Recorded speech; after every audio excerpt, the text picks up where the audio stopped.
মাঝে মাঝে মন চায় নামাজ পড়তে, সময় কুলায় না, অথবা মানসিকতাই হয় না। অনেকের আছে অনেক গুনাহ ছেড়ে দিতে মন চায়, কিন্তু কে যেন তারে ফিরায় রাখে। তাহলে আল্লাহ তাআলা কাউকে ইবাদতের তৌফিক দেওয়া, এটা আল্লাহর নিয়ামত, এটা আল্লাহর নিয়ামত।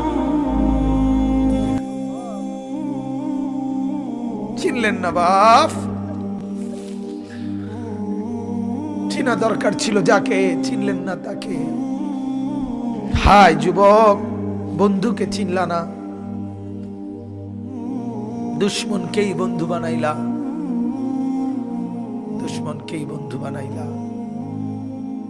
আপন বন্ধু যিনি তাকে চিনলা না, দুশ্মনকেই গ্রহণ করলা। চেহারায়, সুরতে, চলনে বলনে, আচারে উচ্চারণে বেঈমান যেভাবে সাজায় দেয়, তুমি তাকেই গ্রহণ করলা যে তোমার বন্ধু। কি কথা একটা!